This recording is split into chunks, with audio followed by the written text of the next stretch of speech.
তো আসসালামু আলাইকুম, কী অবস্থা সবার? আশা করি তোমরা অনেক অনেক বেশি ভালো আছো। তো আমিও ব্লগবাস তোমাদের অনেক বেশি ভালো আছি।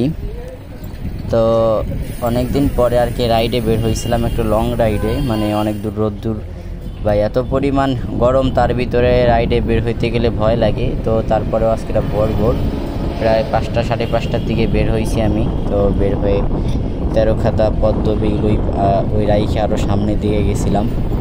তো ওইখান থেকে আবার দেন খুলনায় ব্যাক করলাম। তো ব্যাক করার পথে হচ্ছে এই ভিডিওটা আর কি রেকর্ড করা, আর অন্য সব জায়গায় যেখানে গেছি ওইখানে ভিডিও রেকর্ড করার মতন পরিবেশ ছিল না, এই জন্য আর কি রেকর্ড করতে পারি নাই। তবে ভাই মাঝে মধ্যে আমরা শহরের ভিতর যারা থাকি ওই রকম খেলাধুলা করার সুযোগ পাই না। তো এই জন্য আর কি সাইকেল রাইড করা অথবা সাইকেল চালানো এটা মনে করো আমাদের শরীরের জন্য খুবই কার্যকর এবং উপকারী, বলতে পারো এক প্রকার ব্যায়ামও। তো এই জন্য আর কি সাইকেলও রাইড করা হলো এবং সাথে সাথে একটু ঘোরাও হলো, এই আর কি। তো দুইটা মিলায়ে মোটামুটি ভালোই হয়। তো এই জন্য সাইকেল, যারা খুলনা শহরে থাকো অবশ্যই সাইকেল চালাইলে তোমাদের অনেক উপকার হয়, যেমন হবে আর কি। যেমন ভাড়া বাইচে যাবে, তারপরে সেই জায়গায় যাবার নির্দিষ্ট টাইমে যাওয়া যায়, কারো আশায় বসে থাকা লাগে না, নিজের শরীরের এক্সারসাইজও হয়, আরও অনেক বেনিফিট যেগুলো হয়তো কিছু সময় বললেও শেষ হবে না। তো যাই হোক, অত আর কথা বলতে চাচ্ছি না ভাই। তো যেখানে গেছিলাম জায়গাগুলো অসাধারণ ছিল, তবে ওইখানে যাওয়ার পথে এরকম কোনো পরিবেশ পাইলাম না যেখানে একটু হ্যামক টানায় সুন্দর করে একটু বসে রেস্ট নিব।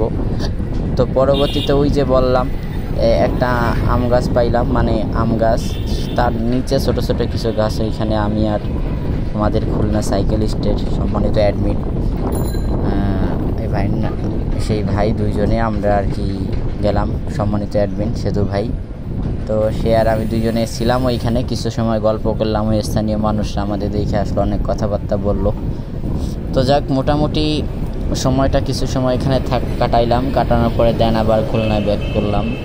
সে পথে সাইকেল চালাইতে গেলে কত মানুষের কত কথা শুনতে হয়, কেউ বলে রাইডার, কেউ বলে, তো যাই হোক এগুলো কথা না, এগুলো মানে আমি বাজেভাবে বলতেছি না, এগুলো আসলে বলবে স্বাভাবিক। আর এগুলা বললে তখন নিজের কাছে মনে হয় যে না ঠিক আছে, আমি যে রাইডার শুধু আমি নিজেই না, সবাই এখন বলতেছে। তো যাই হোক, মূলত ভাই সাইকেলিং করা অনেকের কাছে পেশার কারণে অনেকে সাইকেলিং করে, অনেকের কাছে এটা এক প্রকার নেশার মতন হয়ে যায়। মানে সাইকেল না চালাইতে পারলে ভালোই লাগে না, যেমন আমার। অবশ্য আমি পেশাগতভাবে আমি যে কাজকর্মগুলো করি সেখানে আমার সাইকেলেরই প্রয়োজন হয়। তো যাই হোক, এক প্রকার পেশা দিয়ে এখন নেশায় পরিণত হয়েছে এটা আমার। তো এখন সাইকেল চালা চলতেই পারি না, অন্তত আমার গাড়িতে গেলে আমার মানে ভাড়ার কথা না, মূলত আমার লাগে বিরক্ত। কারণ ওই আমার টাইম থাকে, আমার নির্দিষ্ট একটা টাইম নিয়ে আমি বের হই, যেইখান থেকে যাইতে আমার এত সময় লাগতে পারে। আমি যখন সাইকেল নিয়ে বের হই তখন আমার বাসা দিয়ে নিউ মার্কেট যাইতে লাগে সর্বোচ্চ গেলে 15 থেকে 20 মিনিট, কিন্তু আমি যদি গাড়িতে যাই আমার 1 ঘন্টা হাতে নিয়ে বের হওয়া লাগবে। তাহলে আমার এত টাইমগুলো যে লস হলো, এই জন্য মনে করো যে এত টাইমগুলো যে লস হয়, তো এই সাইকেল থাকলে হয়তো আমার এই টাইমগুলো লস হয় না। তো এই জন্য ভাই সাইকেলিং করা অত্যন্ত কার্যকর, একটা উপকারী ব্যাপার। সাইকেলিং না করলে হয়তো তুমি এর মজাটা বুঝতে পারবে না। তো যাই হোক, আমি এখন আসি হচ্ছে এটাতে কী রাস্তা বলে, বউবাজার। সামনে বউবাজার। তো এই বউবাজারের এইখানে প্রতিদিন সকালবেলা একটা বাজার হয়। বাজারটা এখন সম্ভবত নাই, উঠে গেছে, মানে সকাল প্রায় ভোর দিয়েই বসে, ঠিক আছে। ভোট দিয়ে বসার পরে ভোট দিয়ে প্রায় 10টা 11টা পর্যন্ত খুব জমজমাট হয়।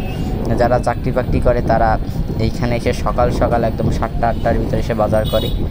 বাজার করার পরে বা 6টা 7টার ভিতরে এখানে অনেকে আসে বাজার করতে। তো এই বাজারটা মূলত সবাই এখানে যারা দোকানদার তারা এগুলো গোছায় রাখে হচ্ছে রাত্রেবেলা। তো সকালবেলা শুধু জাস্ট তারা দোকানটা খোলে, এই আর কি। তো এই জন্য আর কি এই বাজারে আমি অনেক আসছি, না আসার এখানে কোনো কারণ নাই, আসছি অনেক। মানে খুলনা শহরে যত যা কিছু আছে এই বাজারে পাওয়া যায়, এই জন্য আর কি অনেকে আসে। তো জাস্ট ব্যাপার না। তো এখন তোমাদের মানে একটা যে মেসেজ আমি দিতে চাইতেছি এতক্ষণ বক করে, সেটা হচ্ছে ভাই যারা সাইকেল রাইড করো অবশ্যই যারা বিশেষ করে শহরের দিকে রাইড করো অবশ্যই সাথে হেলমেট পরে নেবা। তোমার এমন তো না যে খুলনা শহরে শুধু মোটর সাইকেলই অ্যাক্সিডেন্ট করে, বাইসাইকেল অ্যাক্সিডেন্ট করে না।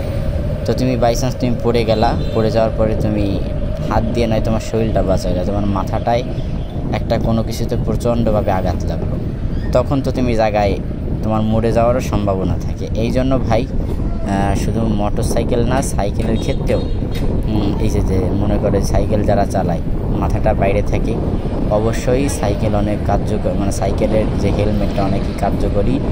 এইটা না পরে শহরের দিকে সাইকেল চালানো উচিত না। আমরা অনেকে তো জানেই না যে সাইকেল চালাইতে গেলে হেলমেটের দরকার হয়।